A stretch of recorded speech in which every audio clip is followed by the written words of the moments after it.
Pediatric Lounge, a podcast taking you behind the door of the physician's lounge to get a deeper insight into just what docs are talking about today. From the clinically profound to the wonderfully routine and everything in between. Morning, George. It's Tuesday morning, and we're ready to record another podcast. Yes, it's Tuesday morning. Today we're going to have, for the second time, the famous Dr. Eric Bricker join us on the podcast. And we're going to be talking about private equity and healthcare and young physicians and should it be allowed in healthcare to begin with? And, you know, the pros and the cons from a physician's point of view, I guess. Welcome back, Eric. Hey, thanks so much for having me.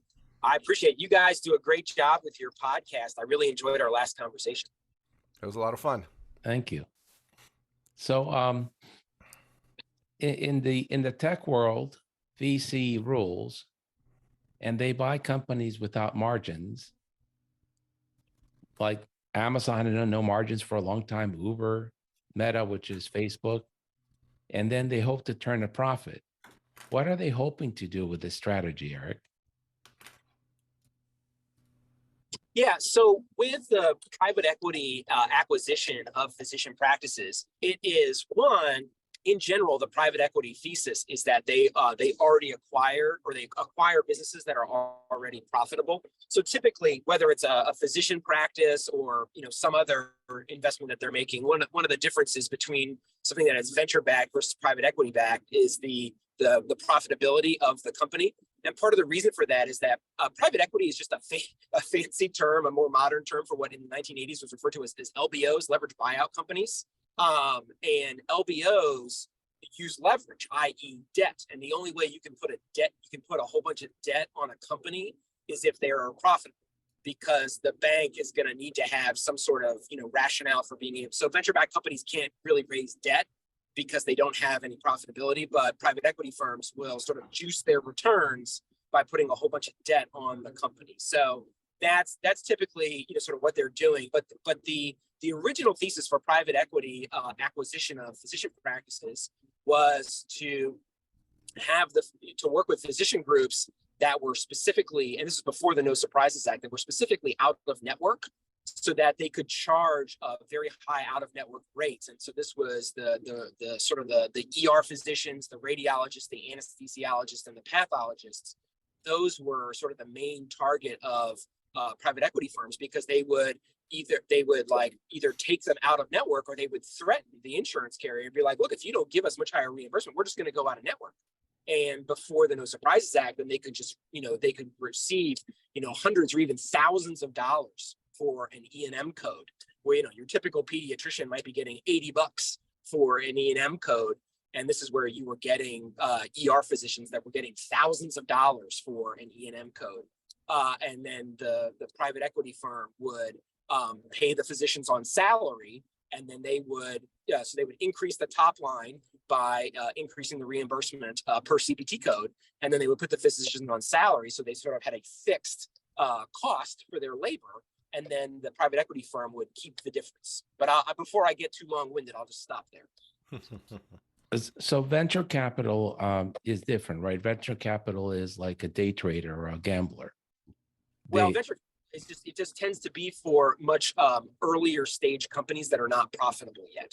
Now, the goal is for them to eventually be profitable, but it's just not that stage of the company. It's just too early for them. And so their view is the exit strategy, right? When you either sell it to someone else or you go to market in an IPO, and then that's where the payout is. That's right. That's right, and that holds true for private equity as well. Typically, the private equity firm is either going to flip you to another private equity firm, or they're going to sell you to what's referred to as a strategic buyer. In other words, like another really big company like GE would buy the firm, or they would take it public. So, they in both venture capital and private equity, they refer to that as quote unquote harvesting, because you can think of them as like growing a garden, and then they're like harvesting the tomatoes. And so they sort of harvest the companies in a similar way. They're just growing very different vegetables. So venture capital company is growing sort of very tenuous vegetables, whereas the private equity firm is growing sort of much more hardy plants that have already been more well established. And so the venture capitalist, they're not in. They have a different mindset. To them, failure is part of the game. So if they buy 10 companies and 9 fail, but they make billions on the one that goes to market, they've got a 10 or 20x return on capital, and they're okay with that, right? That's right, which is why a lot of venture capital companies are really big into incredibly high growth businesses, which tend to be things like software. And so, buying physician practices is not really a venture capital game. It's really a private equity game, because the way that the numbers work on the private equity side, the private equity firm doesn't need to have the sort of monumental rapid growth like a Google per se, in order to make the economics work. That Google was started by, or originally funded by, a venture capital firm, whereas physician practices don't grow as fast as something like Google did. But that's okay, and that's kind of more why it's the realm of the private equity firms, not the venture capital firms. There are some like CityMD and PM Pediatrics, which are very in the earlier stages of startup, and they're doing phenomenal growth. They're opening stores all over the country and rapidly, and those are then sold to another company once they get to a certain rate of maturity, right? Yes, and there's kind of different, to a certain extent, you also have quote unquote physician groups like One Medical, which went public and then was sold to Amazon. That was started by venture capitalists, but that's a little different. That's starting a physician practice de novo from the ground up, as opposed to acquiring a whole bunch of physician practices. That process of acquiring a whole bunch of businesses and putting them into one umbrella, it's referred to as a roll-up strategy. And roll-up strategy used by private equity firms in lots of industries, where you take lots of little mom and pop companies and put them together under they make it one big company, and then you sell that one big company. That sort of roll-up strategy is sort of very well established in the private equity. Yeah, but in a physician group, what are they buying? The exam tables, the stools, the computers, the stethoscopes? What are they buying? Revenue. Great question. What they're buying is really, with any business, is they're buying the revenue stream and the profit stream. Okay. So in the case of a physician practice, they're buying the revenue stream obviously from the professional fees from that, and then to any facility fees that they might get, or they might have in-house lab, they might have in-house imaging, they might have if it's a cardiology practice, they might do like echocardiograms, what have you. If the physician practice is a partial owner in an ambulatory surgery center, or if it's a GI group, they might be a partial owner in an endoscopy center, and so there's revenue coming in from the facility fees from that as well. But it's the revenue stream but the revenue is tied directly to the physician. If the physician is not there, the patients are not there. Hence, the revenue dries up, right? That's right. Instead of so like if you're buying a software business, you're literally buying the code of the software, and in this case, you're literally buying the physicians themselves. So let's because there's a lot of games that are played in this industry. So right now, PE is very focused on acquiring dry cleaners. They're aggregating them. They're very small, mom and pop. They can buy equipment cheaper, run the payroll cheaper, and then put them all together, and then eventually put them to market, and make a big profit.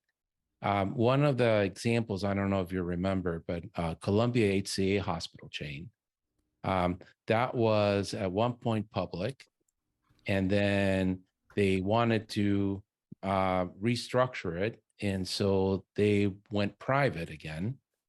And during the process of being private, the private equity partners loaded it up with huge amounts of debt and gave themselves special dividends to basically, out of the debt against the earnings of the hospital, they were able to borrow money against that revenue stream, give themselves a special dividends. So they took out their original investment, and then they flip it back into an IPO into the market with the debt, and they wash their hands and they walk away with money. Yep. That's one example of how private equity can be dangerous. Oh yeah, Because they will absolutely. load you out, leave you with a bunch of debt you didn't have. Right, The KKR is one of the big ones, and with right, Nvidia Health, I think it is, and all of these are now finding themselves in trouble right. because of the new laws. They can't just charge what they want. Now they have to, like everybody else, come to terms with the hospital and come to terms with the insurance payers. Yep, Um, they also have a problem with culture, right? Um, these firms are not into relationships. They're not into building long-term legacy companies. Um, they are into making money and flipping companies. yep, And that's all they care about. You know, if I can make money by selling this company, or in a different kind of like Carl Icahn, by selling the pieces of this company yep. into little bits and pieces and destroying the company itself. But you know, there's more money breaking it up, and so that's better for the shareholders. So that's what we'll do. Um, and so when you get it, seems to me that there's a total clash of cultures when you see physicians, um, apart from the anesthesiologist and the neonatologist, the ER physician, which are not really, and a radiologist, not really relationship based. You know, they see you once and never see you again, and they're Right. fine. But most other physicians, after the first or second practice, they go into kind of a marriage. They're in the same practice for 30 years and in the same community, and they're seeing the same people. And so most physicians are in the relationship business and in a long-term business, sort of like banking. You know, when you're lending people money for their house on a 30-year note, that's a long-term relationship. That's not a 6-month or 2-year relationship.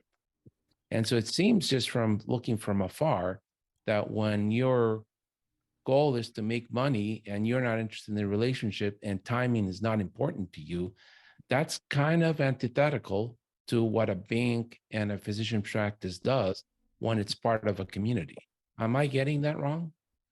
So I would say that the types of physician practices that tend to be bought by private equity firms, they tend to be specialist practices that are much more transaction driven and not relationship driven. To your point, so the types of practices that private equity firms acquire now are things like orthopedic practices that tend to not have as long-term of a relationship with the patients. It's very transactional, related to their surgery. Let's just talk about fee for service as the revenue model. So for specialty practices, when private equity firms buy them, they are essentially substantiating, and their main source of revenue is fee for service. So that's their main driver, is the procedure, right? You don't make a lot of money in fee for service talking to people. So that's not the main driver. Now, conversely, where private equity firms or investors have invested in primary care is a very different type of relationship. It's specifically for Medicare Advantage, where the primary care practice is being paid a very large capitated sum, like between 15 to 18 grand per patient per year, vis-a-vis fee for service. So private equity firms, by and large, are not buying primary fee for service primary care practices. Historically, that has not been.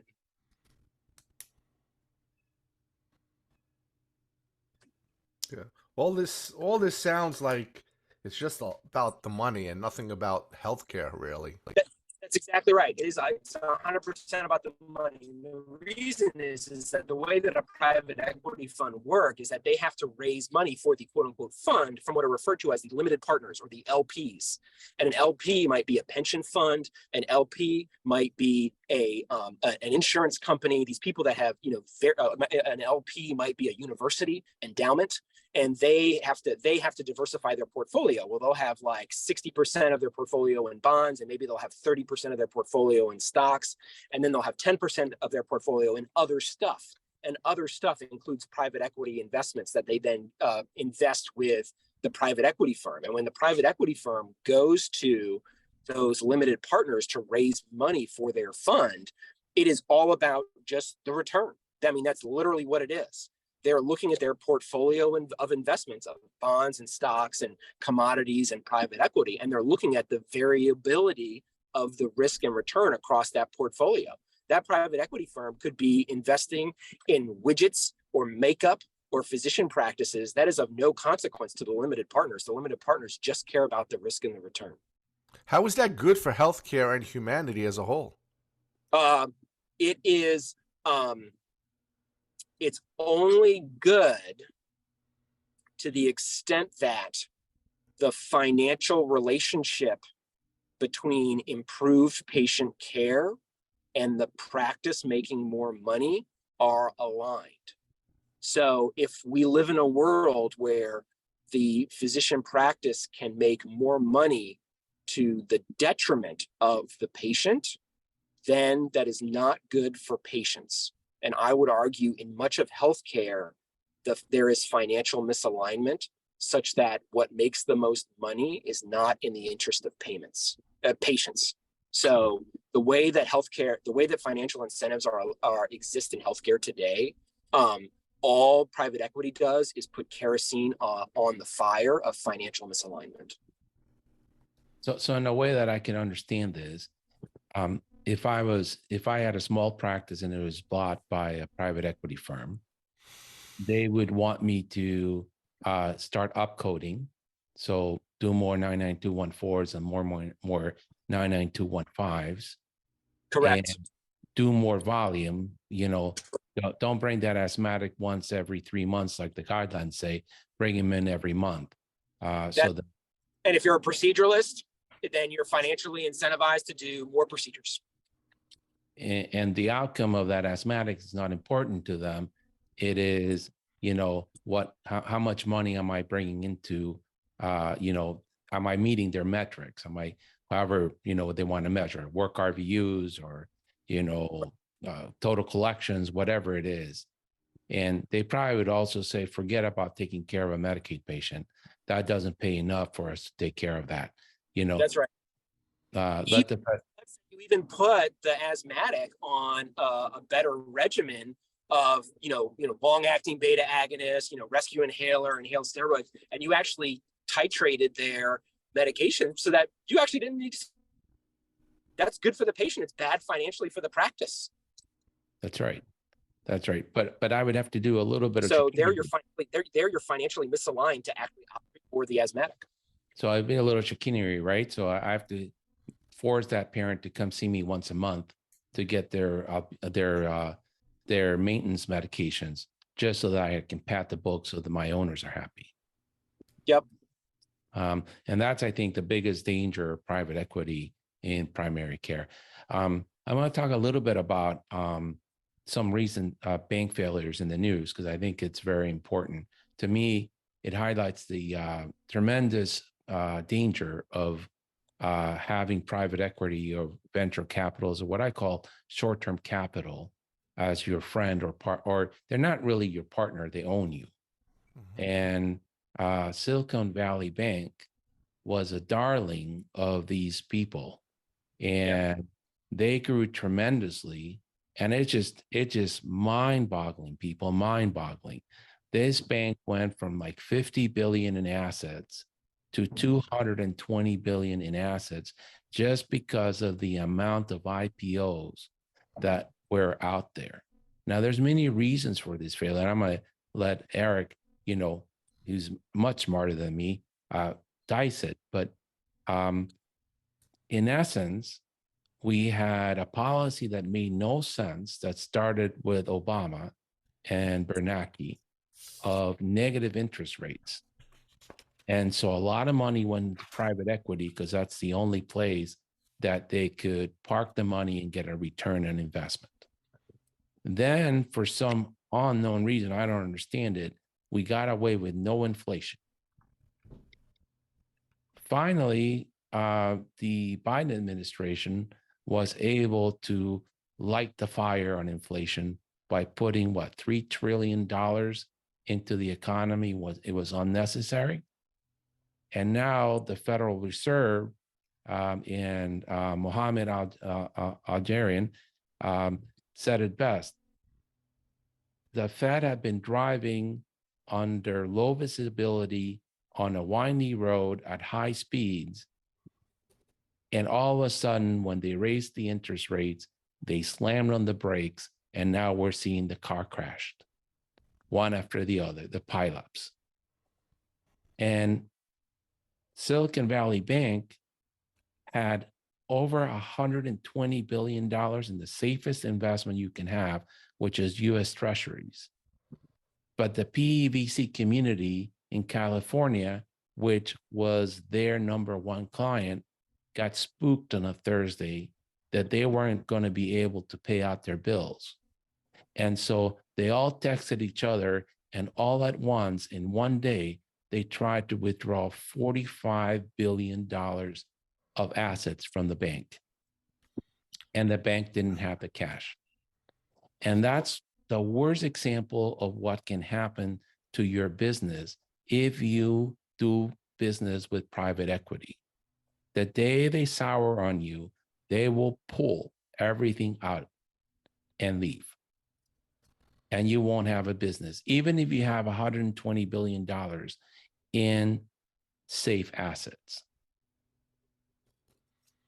Yeah, I think that's called the run on the bank. That's a I run of the guess, bank. yeah, But and again, I guess these things happen, I guess, because of communication and internet and posting and news and propaganda and people talking about it. And I mean, it happened back in, when was it? When you had the bank crisis? that was totally Same different. kind of idea, run on banks. But the problem here was that they decided they soured on this bank, which is a community bank, which is supposed to be in long-term relationships with the community, and the private equity VC funders and all the companies that they had invested in all at once decided this isn't good for us. And they're all out because they're not in the relationship business. Wow.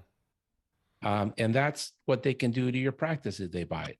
Tomorrow they decide I can make more money selling ketamine on the, and now ketamine is legal. I don't need you. And they leave. You're done. Well, and I think that one of the things that I think is important to have an understanding of, and your listeners might already understand this, is that when a private equity firm buys a practice, they actually need to set up a shell management company because of state corporate practice of medicine laws that actually, quote unquote, forbid physicians from working for corporations.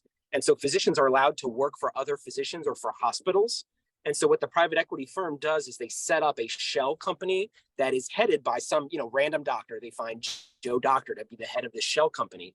And so all the physicians actually work for that shell company. They don't work for their practice anymore. So to Dr. Rogu's point, the private equity firm actually owns the stethoscopes and the exam rooms and the sphygmomanometers on the wall and all that good stuff.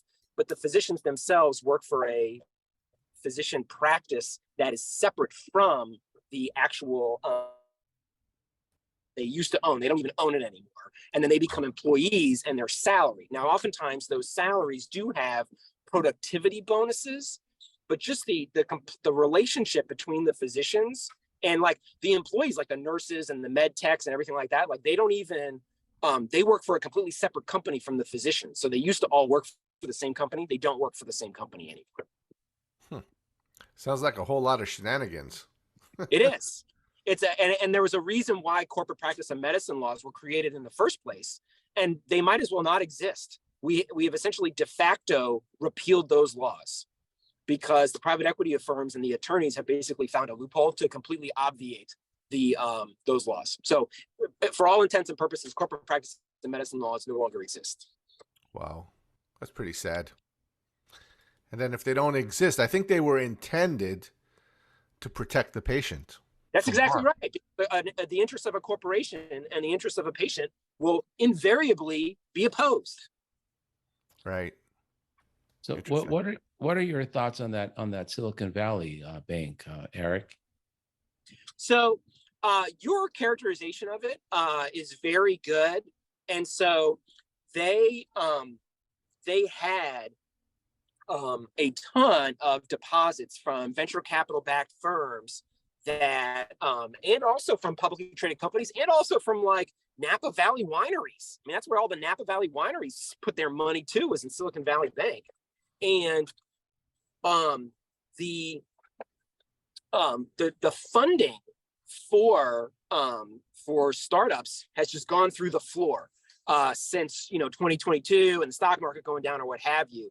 And so the amount of money coming into these venture capital firms has gone way down, and they are continuing to draw money as they have their expenses. They got to pay payroll, they got to buy, servers in the cloud, et cetera, et cetera. So there were continued withdrawals from Silicon Valley Bank, and Silicon Valley Bank couldn't cover their withdrawals, so they had to sell those treasuries and mortgage-backed securities that you described, Dr. Bravo. They had to sell those at a loss.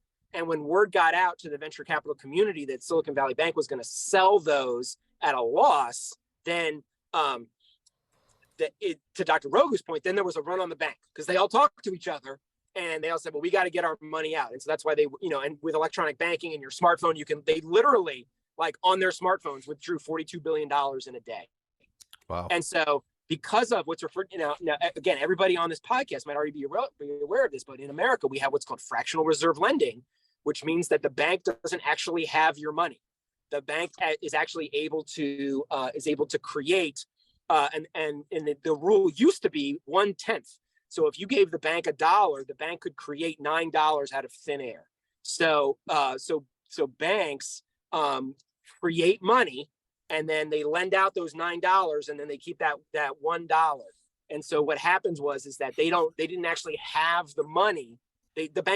All banks in America, 100% of banks in America do not have the money necessary to cover a bank run. There's not a single bank in America that can do that. So if everybody wants their money back at once, no bank can handle that. And so Silicon Valley Bank ultimately fell because of a bank run. And so what they're trying to do now across all the other banks is to prevent other bank runs because no bank can survive it.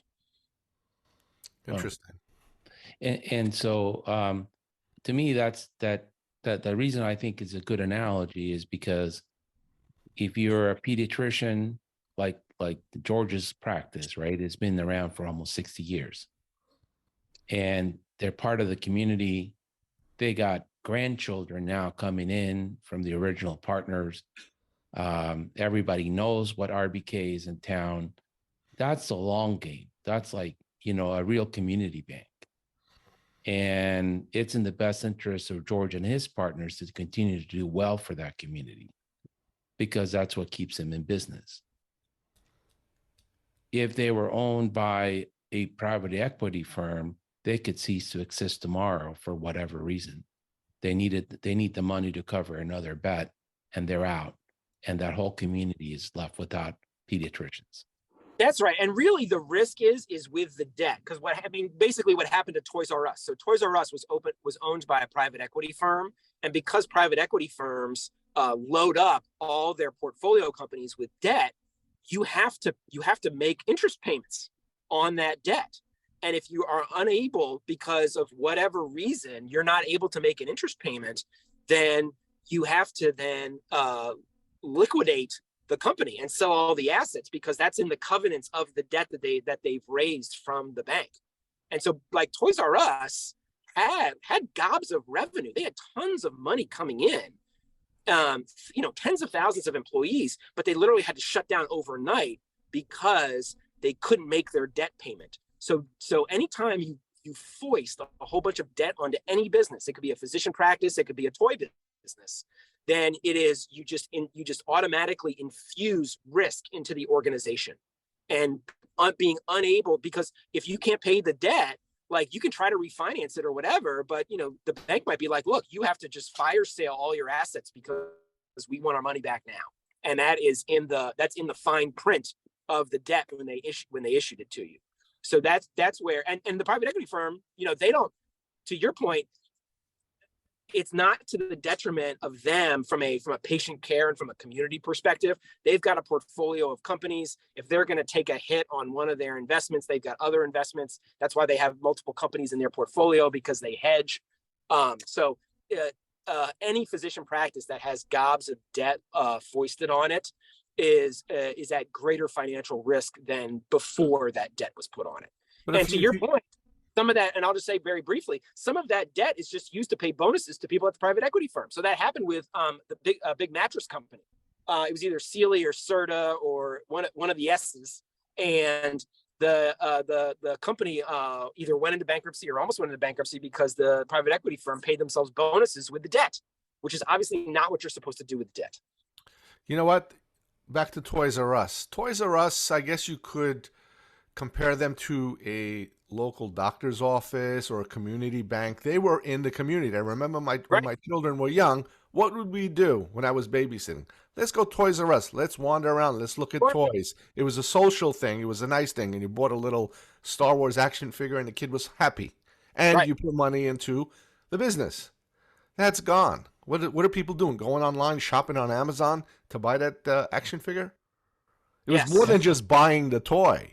It was like a couple of hours of entertainment, social interactions. And Herb, you're old enough to remember this. Remember when you were a kid?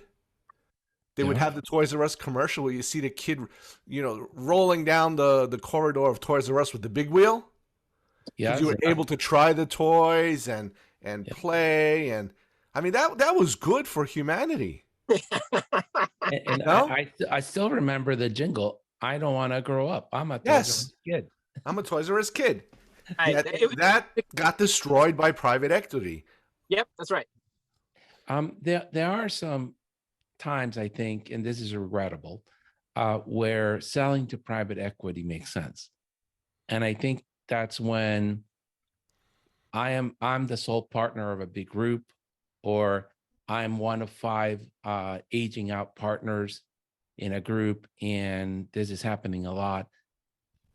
The senior associates in the practice don't have any interest in running a business. And so private equity comes in and gives me more than my own partners would give me. And I'm not going to be around for very long. So if they employ me for 2 years and then I'm out, that's okay. And my senior associates, soon to be partners, say, I don't want to borrow money to buy you out. Second of all, I don't want the headache of running this business. I think in that situation, it makes sense for a business owner to say, okay, at least it gives it a chance of surviving. Is that? Yeah, that's a great point. And that's where, really, if you wanted to stem the tide of private equity, then part of the succession planning at the practice is for the physician that owns the practice to make sure that they hire and employ physicians that actually want to take it over.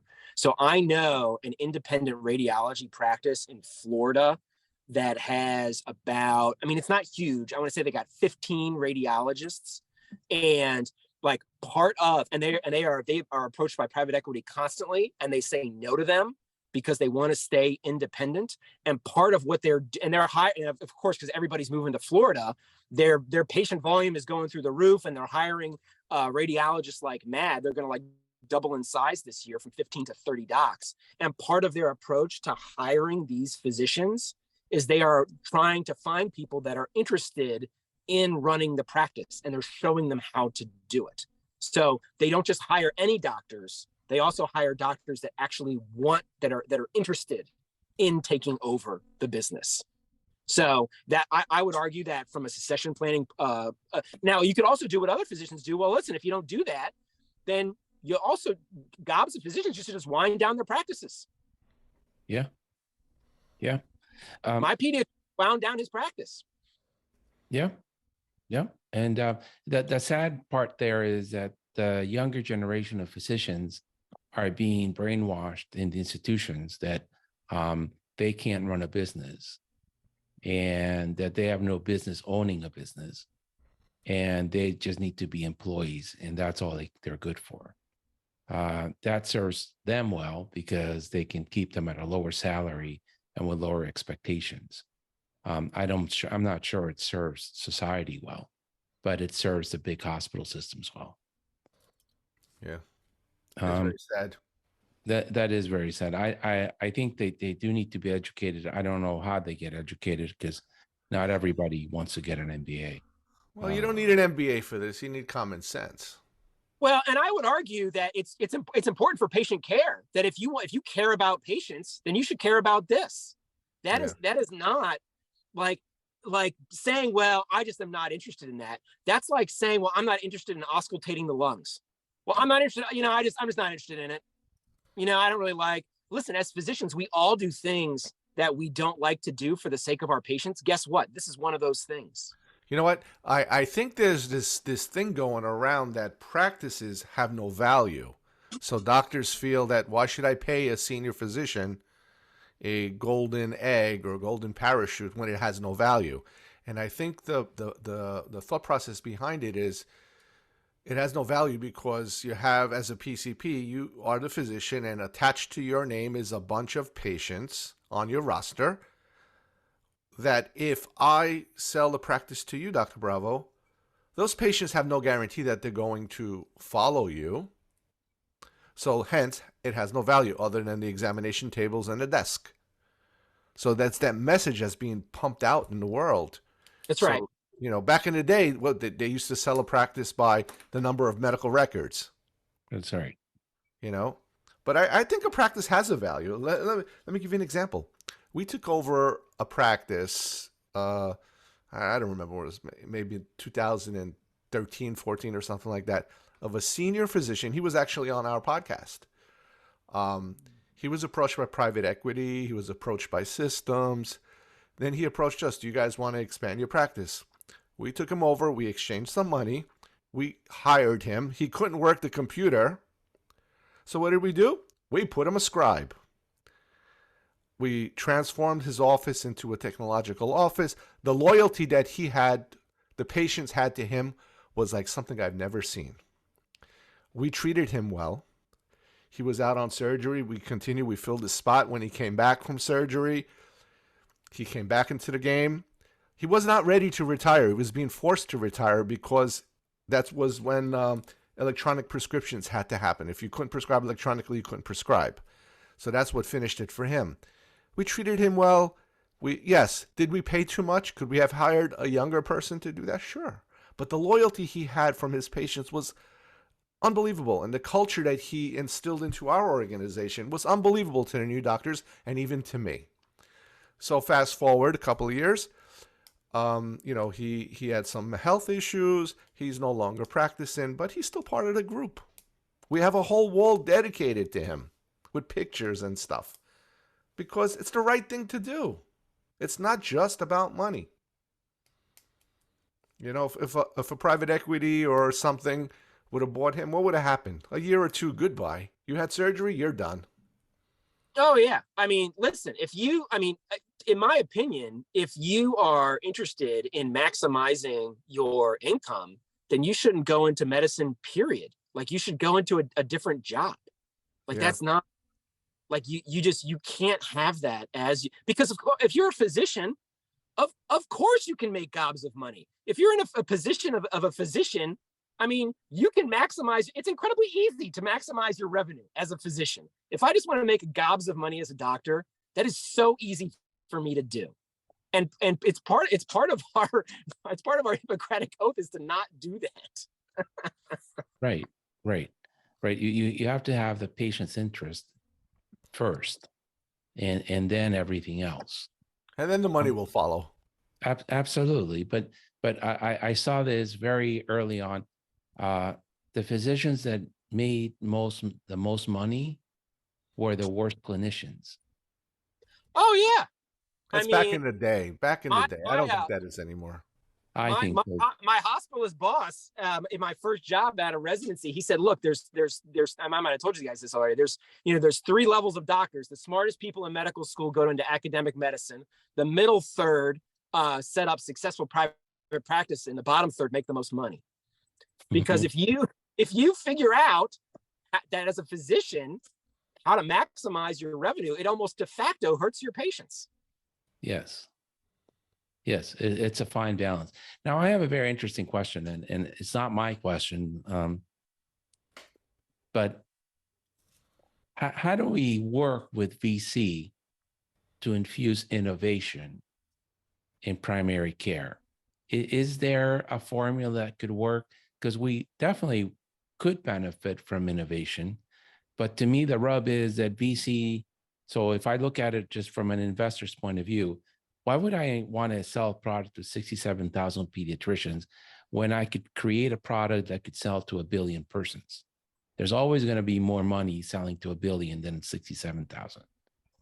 From the doctor's perspective, why would I want to partner with somebody that wants to innovate, create a new app, a new technology platform, if they're short-termers? They're not here for the next 10 or 15 years with me. They don't want to build a business. They just want to make money and flip me.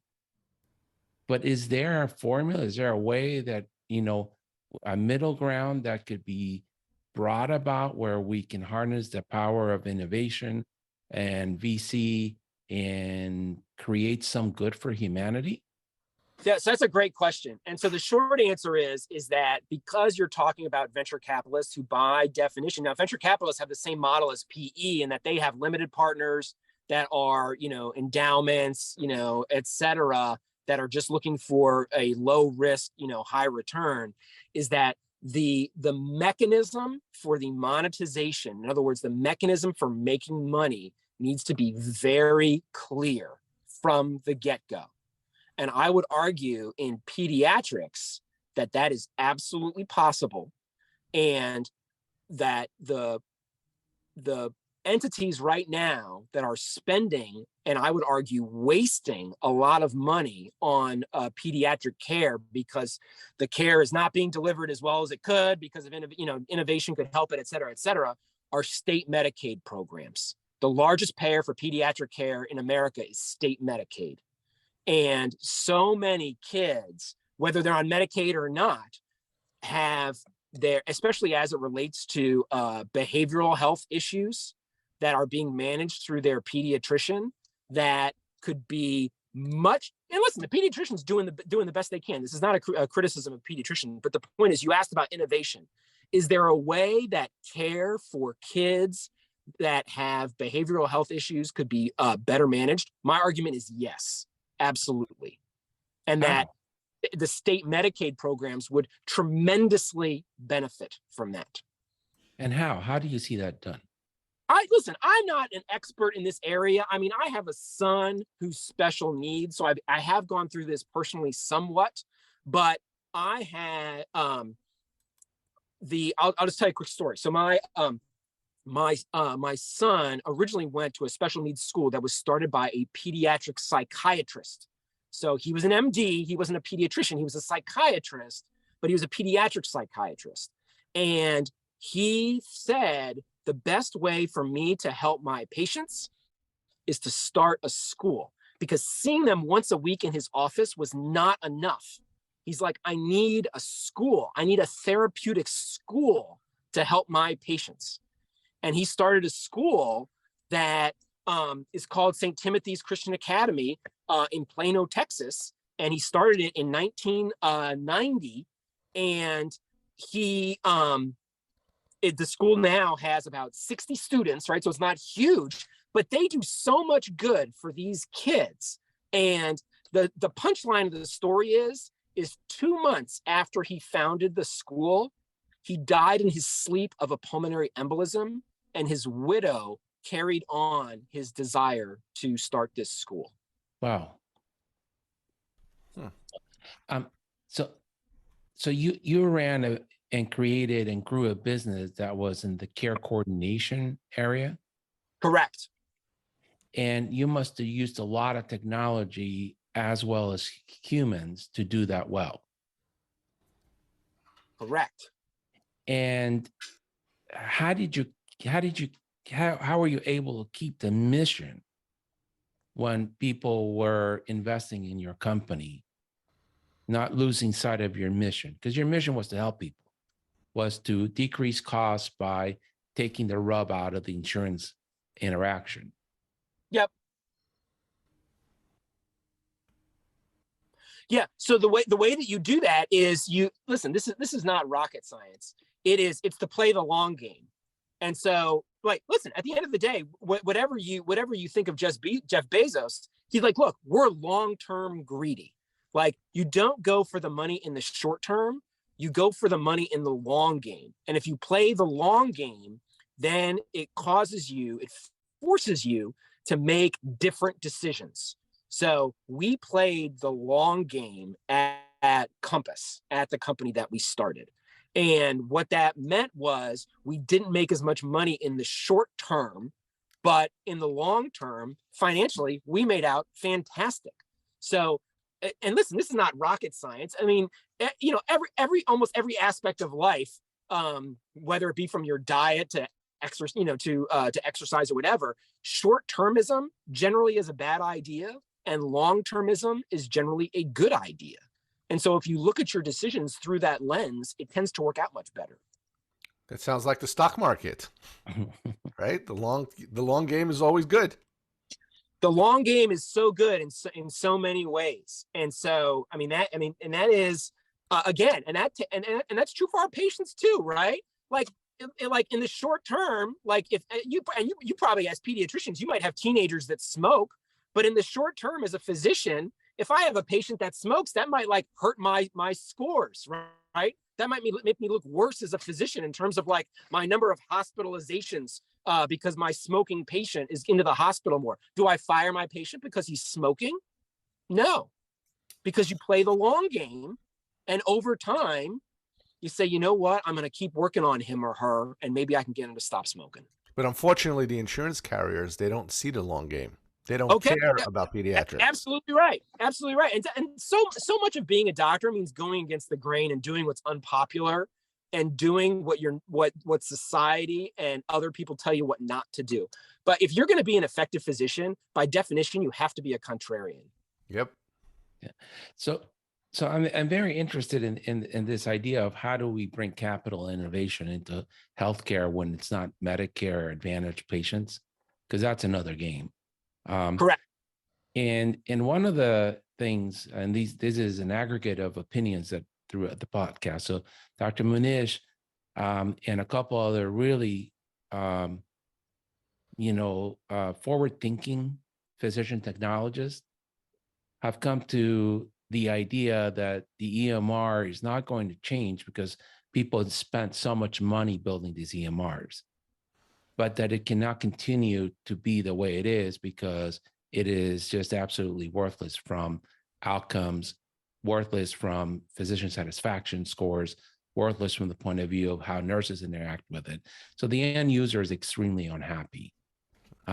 So they talk about putting overlays that will communicate with the data with a database so that it is user friendly and actually improves the care that you provide your patient at the point of service when they're in the room with you.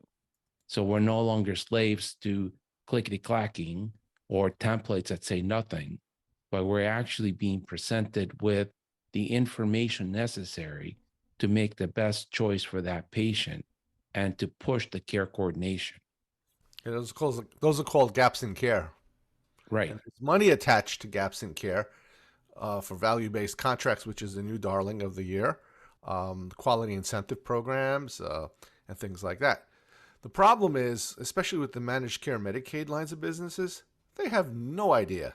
They keep thinking that the HEDIS scores and all these value-based contracts that are usually adult medicine centric, they can be adapted and forced into pediatrics. You know, we keep, as Dr. Espinoza, the vice president of our CIN, says, we keep trying to fit a square peg into a round hole in pediatrics. Right.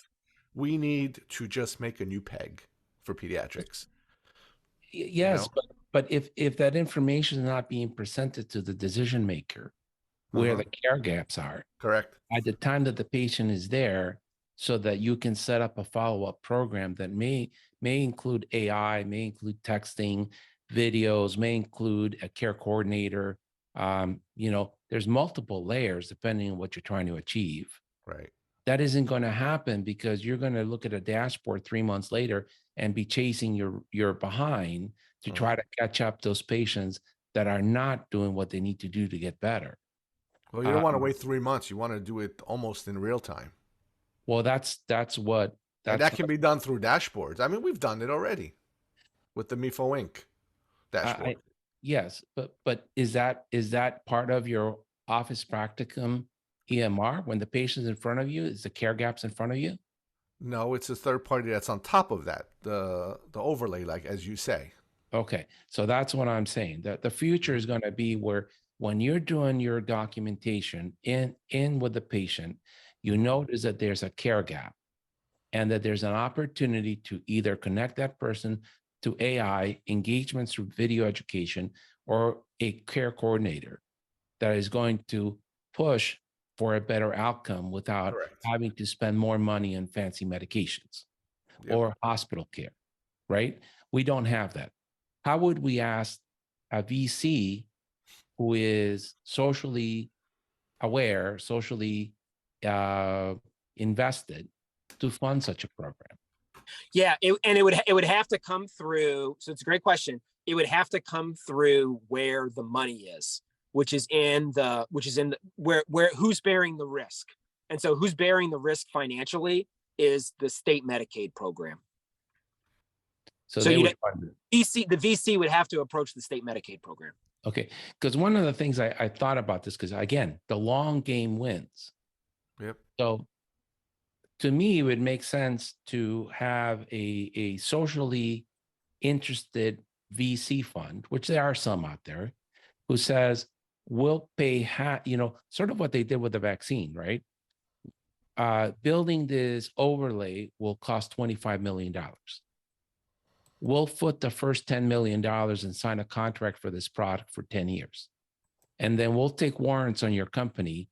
If you sell, you're profitable, we will get to buy X amount of your company for $1 at the time you sell.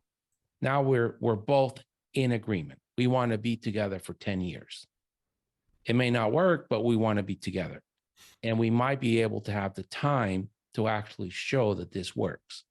Because if you're just going to dump 25 millions on a business that I have an idea, and then 2 years later, you're going to sell me for 12 million because I'm not doing what you want me to do, then what have we achieved? Interesting. Your thoughts, Eric? Well, I think to a certain extent, the venture capital and private equity efforts in healthcare, they sort of like have to follow that model, because you can't do healthcare investing without some sort of, whether you want to, and I don't want to sound pedantic here, without some sort of like larger social good in mind. Caring. Yeah, because Caring. It's simple. It's very easy to make a lot of money exploiting sick people. Exploiting sick people for money has been around for thousands of years with snake oil, right? I mean, this is not a new concept, right? So by definition, like you can't go in the snake oil direction. You can't maximize your income at the expense of exploiting sick people. And so my answer to that is that every single doctor that is involved in a scheme that financially exploits the sick should refuse to do it. Yeah. But we have plenty of those. What was the mental health app that was writing everybody Cerebral? Yeah. It was a pill mill on steroids. HIMSS is a joke. HIMSS is especially its niche is erectile dysfunction, and they'll sell you $900 all the Cialis you want for a month. If you go on GoodRx and you figure out how much it costs to buy Cialis for a month, it's $20. Great deal, but they're exploiting the patient. Well, how are they exploiting the patient? They're charging them $900 for something that costs $20. Mm-hmm. Well, I think what they do is the patient has to go. How is the patient going to go to GoodRx? They got to go to you first to get a prescription. So they're going to pay me $100. They don't want to talk to you about it. They may feel uneasy. They may this. They may that. So they go to a computer that's no human. They get the prescription. They get the drug. They're done. So that's how they exploit it. Yeah, I don't know. $900. I guess I don't know. I don't think that's right. I think, when I'm not against like physicians providing. So here's how you don't exploit people is you do things like you tell them like the price up front, right? To the extent that it's knowable, you give them the price up front. Like, I think that's a pretty basic, this whole idea with like price transparency, like, at the end of the day, and this is why, listen, I'm in favor of physician unionization. Like, I think physicians should unionize because at the end of the day, look, if you're a physician that works at a hospital system that has refused to be compliant with the law and share prices, like as a physician, you should like protest that. And like, as an individual physician, they'll be like, so you don't like us not sharing the pricing information like we should? I don't care. Leave. Yeah. Go work somewhere else. So you can leave or you can unionize, right? You can either, because you've got situations where, frankly, and then, listen, this happened during the Industrial Revolution, right? You essentially have the exploitation of labor by management, right? This is essentially what has happened in healthcare. And that's why there was a huge movement towards unionization during the Industrial Revolution, because it was an exploitation of labor. The exploitation of labor for physicians and nurses and other healthcare professionals is plainly obvious. And so unionization is not the only way, but is a way to say, look, if you're going to do something that's bad for our patients, which is to completely hide the price of what it's going to cost them from something in advance, when the federal law requires you to do so, then that's harming my patients, and I'm going to protest that. I agree. Yep. Or when you say, we don't care if you leave, Dr. Bravo. We have 2 nurse practitioners to replace you, and they cost us half of what you cost. That's right. And you, Dr. Bravo, have a non-compete, so you can't practice within 45 miles of here. Yeah, leave. Go. Yeah. Go wherever you want. You're not going to get even a cost of living increase. You want to complain? Leave. You're troublesome physician. We don't want to deal with us. Leave. Go away. Disruptive physician. You're a disruptive physician. You speak out at the meetings against the health system. Leave. Go, or we're going to fire you. Yep. And this is where, and listen, I do not mean to be doom and gloom. I think that I'm an eternal optimist. And I also believe that sometimes things have to get worse before they get better. I'm sure Dr. Rogo and you, Dr. Bravo, you've had instances in your life where you're like, why doesn't this just get better? And things actually got worse. And it took it getting worse until a better solution eventually came around the corner. Yeah. And so, like, I honestly think that is what's going to happen. Like, it's going to stink. Like, honestly, things are going to get worse before they get better.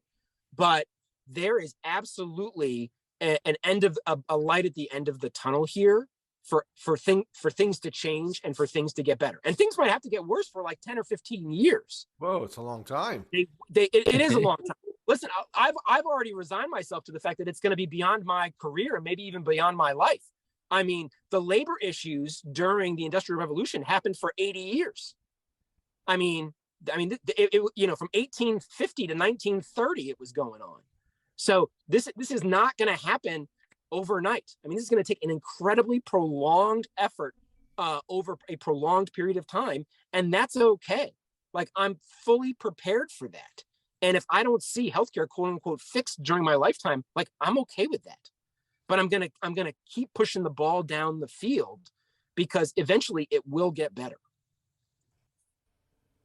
Okay. Yeah, I think you're right. I think you're right. So you had, you're genius. When I asked you, what do you think about private equity and physicians, you said something straight out, which I think was just, I think it was great.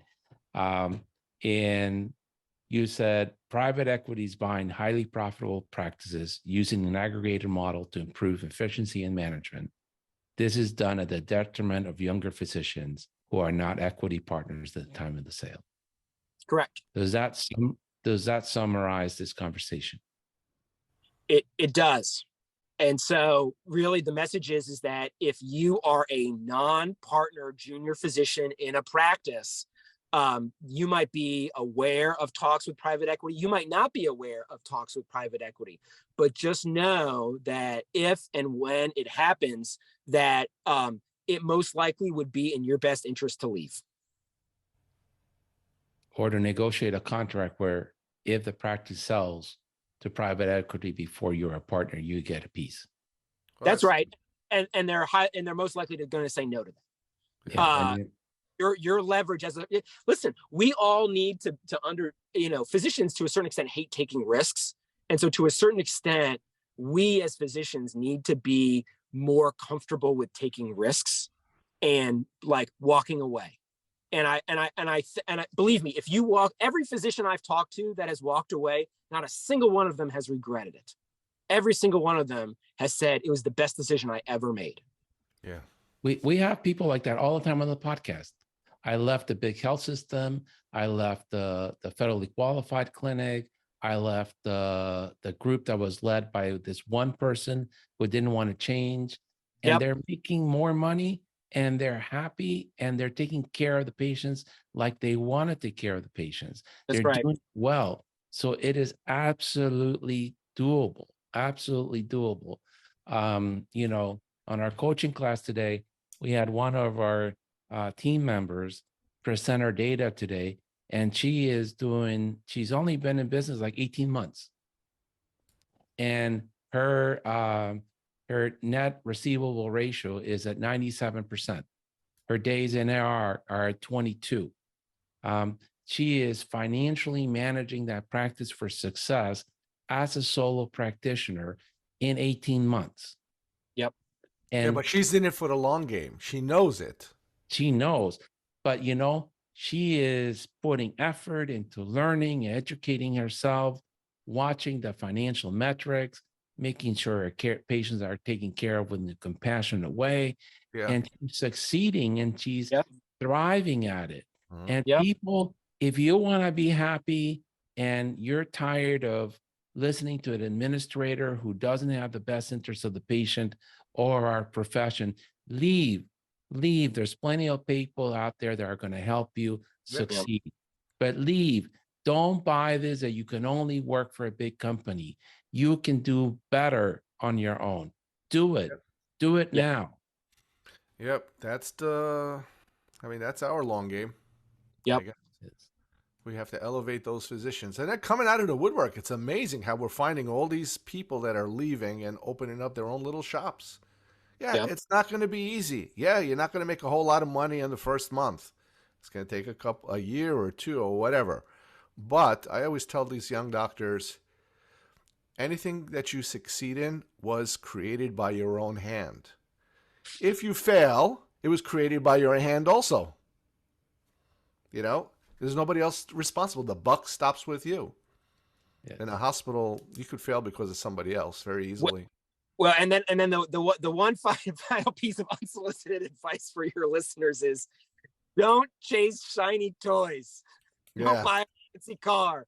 Do not buy a big house. Yes. Like, doctors are notorious for spending poorly. Do not do, because then you have golden handcuffs. Yep. So what gives you the freedom to leave is to not be attracted to shiny toys. Yeah, and the banks love lending their houses and cars for doctors because they'll never default. and then, they're basically putting a noose around your neck. Yeah. You'll never default, but you'll never actually have any wealth. Yeah. You're Yeah. always Yeah. going to be a slave to paying debt. Yeah, they Yeah. always want the young docs. They always want to get the big house right out of residency and so forth. I Yeah. remember when I bought my house in '98. We bought our house. We weren't making a ton of money, and then my father gave the advice to us, and I thought it was a little morbid. He said, "Listen, you buy a house that if one of you drop dead, the other one can continue to pay." It's like, whoa, but we're doctors. There's 2 doctors, double income, no kids. No, don't do that. We're still in that house. It was a nice house. Yeah. It is a nice house, but Yeah. it's good. Yeah. Well, Don't Eric, chase, never catch it. Yeah. well, Eric, thank you so much for your time. Do you have any parting thoughts before we let you go? No, you gentlemen have been fantastic. Thank you for your service to the pediatric community and to all physicians and to patients. So thank you, gentlemen. Yeah. Well, thank you. Thank you, Eric. It's always great to have you on the show, and we hope you come back soon. And we'll talk about Medicaid financing in pediatrics, or the lack thereof. We'll have an idea of a topic and he'll come. All right, gentlemen, take care. All right. Thank you. Take Bye-bye. care. Bye-bye.